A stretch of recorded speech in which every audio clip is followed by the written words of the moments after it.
मैं यहाँ पर संविधान की अच्छाइयां गिनाने नहीं जाऊंगा, क्योंकि मुझे लगता है कि संविधान कितना भी अच्छा क्यों ना हो, वो अंततः बुरा साबित होगा अगर उसे इस्तेमाल में लाने वाले लोग बुरे होंगे। और संविधान कितना भी बुरा क्यों ना हो, वो अंततः अच्छा साबित होगा अगर उसे इस्तेमाल में लाने वाले लोग अच्छे होंगे। विश्व के सबसे बड़े लिखित संविधान के रचयिता डॉक्टर भीमराव अंबेडकर, जिन्हें अपने बचपन में घोर जातिवाद का सामना करना पड़ा, अपने स्कूल में उच्च वर्ग के विद्यार्थियों से दूर जमीन पर बैठकर पढ़ना पड़ता था, जिनके अपने बाल अपनी बड़ी बहन से कटवाने पड़ते थे, क्योंकि गांव का कोई नाई इन्हें हाथ लगाकर दूषित नहीं होना चाहता था, और जिन्हें समाज की इस घिनौनी विचारधारा की वजह से अपना सरनेम सकपाल से बदलकर अंबेडकर करना पड़ा था। फिर भी वो इतनी शिक्षा प्राप्त कर चुके थे कि उन्हें भारत का सबसे ज्यादा पढ़ा लिखा व्यक्ति माने जाने लगा। कैसे उन्होंने अपने लोगों के हक के लिए दशकों तक आवाज उठाई, क्यों बाबा साहेब अपनी सेहत पर ध्यान न देकर भारत के महान संविधान की रचना कर रहे थे, और आखिर में तो वो अपना धर्म ही बदल बैठे जो बौद्ध धर्म अपनाया। और इस धर्म को अपनाते वक्त उन्होंने कौन सी 22 प्रतिज्ञाएं ली थी जिन पर काफी विवाद हुआ था। आज जानेंगे बाबा साहब भीमराव अंबेडकर के जीवन से जुड़ी ऐसी ही कुछ अनसुनी अनकही बातें, लेकिन उसके पहले नए दर्शक जल्दी से चैनल को सब्सक्राइब कर दीजिए। 14 अप्रैल 1891 के दिन मध्य प्रदेश के महू जिले में रहने वाले रामजी मलोजी सकपाल और भीमाबाई के घर एक बेटे का जन्म होता है। मां भीमाबाई अपने बेटे का नाम भीमराव रखती हैं, जो अपने माता पिता की 13वीं संतान थे। 5 साल की उम्र में अंबेडकर का स्कूल में दाखिला करवाया जाता है, लेकिन छोटे से भीम को जल्द ही बात समझ में आ जाती है कि समाज में उनके परिवार के साथ भेदभाव किया जाता है। स्कूल में उन्हें स्टूडेंट्स के डेस्क से दूर कोने में जमीन पर बिठाया जाता था। लंच ब्रेक में उन्हें उस बर्तन से पानी नहीं पीने दिया जाता था जिससे बाकी बच्चे पानी पीते थे। उनके बचपन से जुड़ा एक आंखों में आंसू ला देने वाला किस्सा यह है कि एक बार भीमराव और उनके बड़े भाई को गर्मियों की छुट्टियां मनाने के लिए गोरेगांव जाना था, जहां उनके पिता कैशियर की नौकरी करते थे। दोनों भाई ट्रेन में बैठकर गोरेगांव पहुंच जाते हैं, लेकिन काफी देर इंतजार करने के बावजूद उनके पिता रामजी सकपाल उन्हें लेने के लिए स्टेशन नहीं पहुंचते। भीमराव और उनके भाई ने साफ सुथरे कपड़े पहन रखे थे और उनके चेहरे पर मासूमियत झलक रही थी। जो देख स्टेशन मास्टर इनके पास आकर पूछता है, तुम कौन हो और कहां जा रहे हो? तभी भीमराव बिना कुछ सोचे समझे ये बता देते हैं कि वो महार जाति के दलित हैं, जो सुनकर स्टेशन मास्टर के चेहरे के भाव बदल जाते हैं और वो इन्हें बिना कुछ कहे वहां से चला जाता है। कुछ देर बाद दोनों भाई अपने पिता तक पहुंचने के लिए एक बैलगाड़ी किराए पर लेने की सोचते हैं, लेकिन बैलगाड़ी चालकों तक की भी बात पहुंच चुकी थी कि ये लोग अछूत और अस्पृश्य वर्ग के हैं और वो इनसे बात भी नहीं करना चाहते थे। काफी ठोकरे खाने के बाद एक बैलगाड़ी वाला इन्हें सवारी देने के लिए मान गया, लेकिन उसने इनसे दोगुना किराया मांगा और कहा बैलगाड़ी तुम्हें खुद ही चलानी होगी, और वो बैलगाड़ी से पैदल चलने लगा क्योंकि उन्हें इनसे दूषित होने का डर था। यह घटना भीम के दिमाग पर काफी गहरा प्रभाव डालती है, जिसके बाद उनका ध्यान हर उस घटना पर जाने लगता है जिसमें उन्हें लोगों ने अलग और अछूत महसूस करवाया था। इसी तरह गांव का कोई नाई इनके बाल भी नहीं काटता था, बल्कि इन्हें घर ही अपनी दादी से बाल या दीदी से बाल कटवाने पड़ते थे। इन्हें गांव के मुख्य कुएं से पानी खींचने पर मनाही थी और कोई बड़ा वर्ग इन्हें अपने घर में प्रवेश तक नहीं करने देता था। इसी तरह बचपन से ही भीम को जातिवाद का अनुभव हुआ और वो हमेशा इसे बदलने के बारे में सोचने लगे, लेकिन इस भेदभाव के बावजूद उन्होंने अपनी पढ़ाई लिखाई से ध्यान नहीं हटाया। भीमराव की किस्मत कुछ मायनों में अच्छी भी थी, जैसे कि स्कूल में कृष्णजी केशव अंबेडकर नाम के टीचर थे, जो ऊंची जाति के होने के बावजूद भीमराव को पसंद करते थे, और उन्होंने ही भीमराव सकपाल को अपनी सरनेम देकर भीमराव अंबेडकर बनाया था, ताकि उच्च शिक्षा के दौरान उनके साथ भेदभाव ना हो। साथ ही पिता रामजी मालोजी सकपाल बेटे भीमराव को अच्छी शिक्षा दिलवाने के लिए मुंबई ले आए। अब यह शहर तो बहुत ही आधुनिक था, लेकिन यहां भी दलितों के प्रति लोगों की सोच उतनी ही छोटी थी। इसलिए जब भी भीमराव अंबेडकर की असली पहचान सामने आती, उन्हें जातिवाद का सामना करना पड़ता। खैर, पढ़ाई में ध्यान देते हुए उन्होंने 17 साल की उम्र में मैट्रिक की परीक्षा पास कर ली। अपने समुदाय में मैट्रिक पास करने वाले वो पहले इंसान थे। इसी साल भीमराव की शादी रामाबाई से करवा दी गई।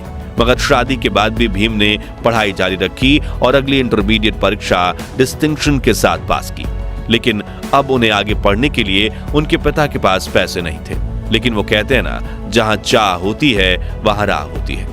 और भीमराव आम्बेडकर के जीवन में चमत्कारिक घटनाओं का घटना शुरू हो गया।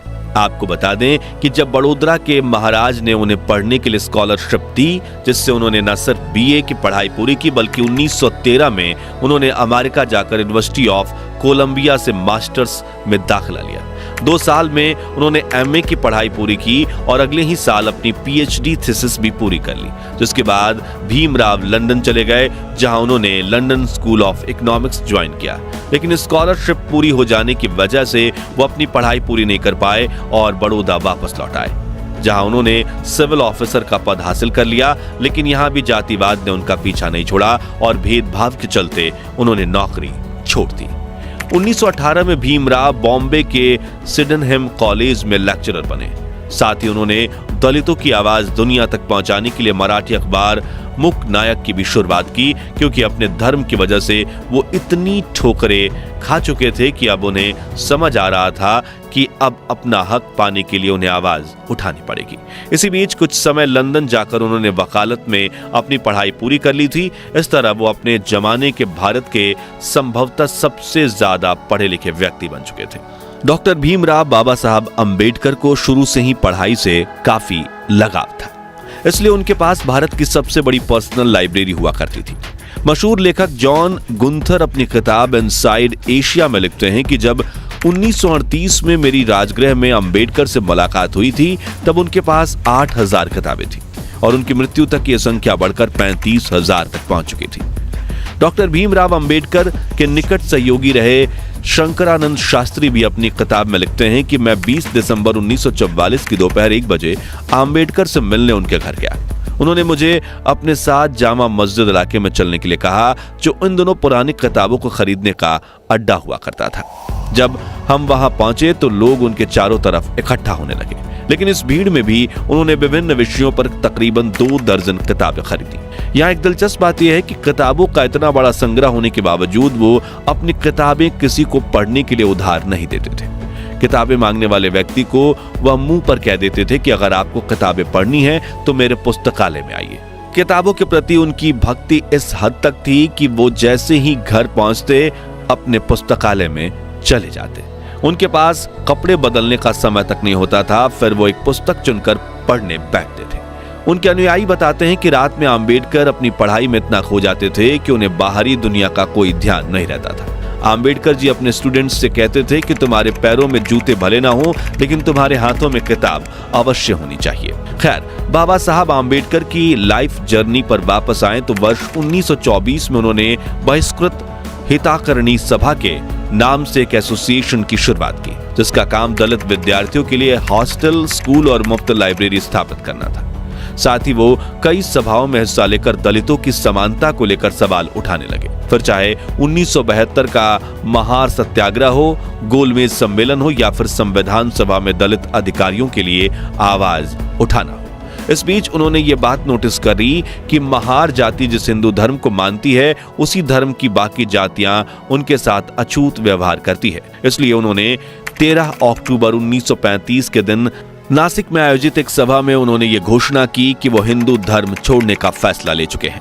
पहले तो महार जाति के कुछ लोगों को झिझक हुई, लेकिन 1936 में बाबा साहब ने महार सम्मेलन में मुक्ति कोण पथे यानी मुक्ति क्या है नाम से एक भाषण दिया, जिसमें उन्होंने तर्क के साथ समझाया कि दलितों को अपना धर्म परिवर्तन क्यों करना चाहिए। लेकिन अगले 20 साल तक वो ये तय नहीं कर पाए कि उन्हें कौन सा धर्म अपनाना चाहिए।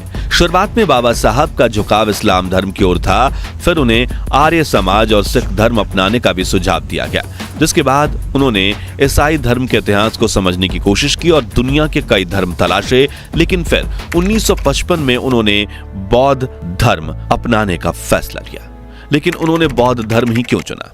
तो इस सवाल का जवाब उन्होंने खुद अपने article Buddha and the future of his religion में दिया है, जिसमें उन्होंने लिखा है कि हिंदू, ईसाई, इस्लाम और बुद्ध धर्म की गहरी तुलना करने के बाद कहा कि बुद्ध किसी ईश्वर के पुत्र, पैगंबर या खुद ईश्वर नहीं बल्कि एक इंसान होने का दावा करते हैं। उन्होंने एक इंसान के रूप में ही अपने धर्म का प्रचार प्रसार किया।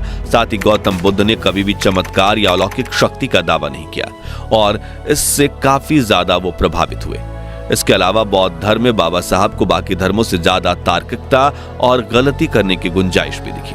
इसके अलावा उन्होंने अपने इस लेख में कई बातों का उल्लेख किया है, जिसे आप गूगल सर्च करके डिटेल में पढ़ सकते हैं। खैर, बाबा साहब के इस लेख पर भी काफी सवाल खड़े हुए थे और बाकी धर्मों के लोग उनसे खफा भी हो गए थे, लेकिन उन्होंने अपना धर्म बदलने का फैसला लिया था। इसलिए 14 अक्टूबर 1956 के दिन बाबा साहब आम्बेडकर अपने 3,65,000 समर्थकों के साथ नागपुर में पूरे विधि विधान से बौद्ध धर्म को अपना चुके थे। इस दौरान उन्होंने 22 ऐसी प्रतिज्ञाएं ली थीं जिन पर पूरे देश में विवाद हुआ था। साथियों, ये प्रतिज्ञाएं सही हैं या गलत, ये तय करना हमारा फैसला नहीं है और ना ही हम इसके समर्थन में हैं या इसके खिलाफ हैं, बल्कि हमारा काम आपको सिर्फ इतिहास के बारे में बताना है। तो चलिए उनमें से कुछ प्रतिज्ञाओं के बारे में जानते हैं। मैं ब्रह्मा, विष्णु और महेश में ना विश्वास रखूंगा और ना पूजा करूंगा। मैं राम और कृष्ण जो भगवान माने जाते हैं उनमें आस्था नहीं रखूंगा। मैं गौरी और गणपति और अन्य देवी देवताओं में आस्था नहीं रखूंगा। मैं भगवान के अवतार में विश्वास नहीं करता। मैं कभी नहीं मानूंगा कि भगवान बुद्ध विष्णु के अवतार थे। मैं हिंदू धर्म का त्याग करता हूं जो मानवता के लिए हानिकारक है और मुझे विश्वास है कि मैं धर्म परिवर्तन द्वारा फिर से जन्म ले रहा हूं, वगैरह। डॉक्टर आम्बेडकर की इन प्रतिज्ञाओं ने हिंदू धर्म के उनके समर्थकों को ठेस पहुंचाई थी और धर्म परिवर्तन ही उनके जीवन की इकलौती सबसे बड़ी कंट्रोवर्सी है। चलिए अब जानते हैं दुनिया के सबसे बड़े लोकतंत्र की नींव जिस पर टिकी है, उस संविधान के बनने के पीछे की अनसुनी कहानी। तो 9 दिसंबर 1949 के दिन 299 सदस्यों वाली संविधान सभा की पहली बैठक हुई थी। इस सभा ने 1946 से 1949 के बीच उथल पुथल भरे 3 सालों में काम किया। इस दौरान देश में कई बड़े सांप्रदायिक दंगे हुए और देश का बंटवारा भी हुआ। इस कारण भारत और पाकिस्तान के बीच मानव इतिहास का सबसे बड़ा प्रवासी संकट पैदा हुआ। इस दौरान भारत में 550 से ज्यादा रियासतों का मुश्किल भरा एकीकरण का काम भी संपन्न हुआ था। ऐसे में संविधान बनाना काफी मुश्किल था, जिसके लिए उस समय देश के सबसे ज्यादा पढ़े लिखे व्यक्तियों में से एक डॉक्टर बाबा साहब आम्बेडकर को 29 अगस्त 1947 के दिन संविधान सभा की ड्राफ्टिंग कमेटी के अध्यक्ष के रूप में नियुक्त किया गया था, जिसमें 7 सदस्य थे। लेकिन कहा जाता है कि संविधान बनाने का 90% काम बाबा साहब आम्बेडकर ने अकेले किया था, लेकिन उन्होंने कभी इसका श्रेय अकेले नहीं लिया। राष्ट्रपति महोदय, सर, मैं ड्राफ्टिंग कमेटी द्वारा निश्चित की हुई संविधान की रूपरेखा को प्रस्तुत करता हूं और निवेदन करता हूं कि इस पर विचार किया जाए। राष्ट्रपति महोदय सर, मैं इस सदन में उपस्थित उन लोगों में से एक हूं जो जानते हैं कि इस संविधान का मसौदा तैयार करने में डॉक्टर अंबेडकर ने कितनी मेहनत और लगन खर्च की है। शायद सदन को पता हो कि उसके द्वारा मनोनीत 7 सदस्यों में से एक ने इस्तीफा दे दिया और उसकी जगह किसी और को नहीं लिया गया। एक सदस्य थे अमेरिका में, तो उनकी जगह भी खाली रही और एक और सदस्य अपने कुछ कामों में, राज्य के कामों में व्यस्त रहे, इसलिए उनकी जगह भी खाली रही। 1 या 2 सदस्य दिल्ली के बाहर थे और शायद सेहत की वजह से शामिल न हो सके।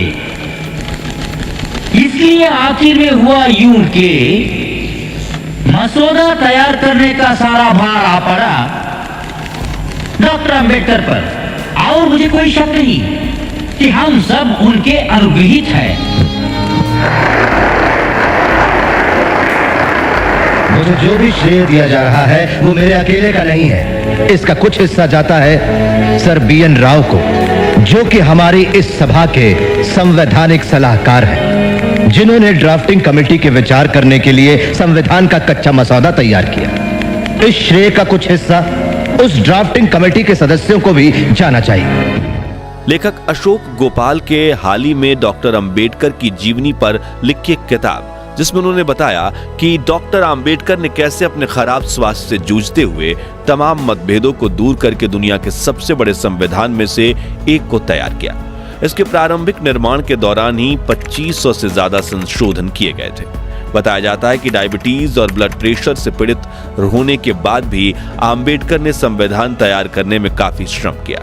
संविधान सभा में लगभग 100 दिनों तक खड़े होकर उन्होंने धैर्यपूर्वक हर खंड को समझाया और 26 नवंबर 1949 को भारत का संविधान पारित किया गया और अपनाया गया। इस दिन को संविधान दिवस या राष्ट्रीय कानून दिवस के रूप में जाना जाता है, जिसके अगले साल यानी 26 जनवरी 1950 के दिन भारत में दुनिया के इस बड़े संविधान को लागू किया गया। इसलिए 26 जनवरी को हम गणतंत्र दिवस के रूप में मनाते हैं। संविधान निर्माण के कुछ साल बाद डॉक्टर राजेंद्र प्रसाद ने स्वीकार किया कि आम्बेडकर ने संविधान के कुशल पायलट की भूमिका निभाई। वहीं 6 दिसंबर 1956 के दिन बाबा साहब के निधन के बाद प्रधानमंत्री जवाहरलाल नेहरू ने भी कहा था कि संविधान बनाने में डॉक्टर अम्बेडकर से ज्यादा ध्यान किसी ने नहीं दिया और न ही किसी और ने उतनी परेशानी उठाई। तो दोस्तों, ये थी बाबा साहब भीमराव अंबेडकर के जीवन की कुछ अनकही अनसुनी कहानियां। अगर आप भी बाबा साहब के जीवन के संघर्ष, मेहनत और विचारधारा से प्रभावित हैं तो कमेंट बॉक्स में उनकी तारीफ के 2 बोल जरूर लिखिए। वीडियो अच्छा लगा हो तो इसे लाइक और शेयर करके हमें सपोर्ट कीजिए और सियासी जगत से जुड़ी ऐसी दिलचस्प कहानियां सुनते रहने के लिए हमारे चैनल को सब्सक्राइब करके पास वाली घंटी जरूर बजा दीजिए। धन्यवाद।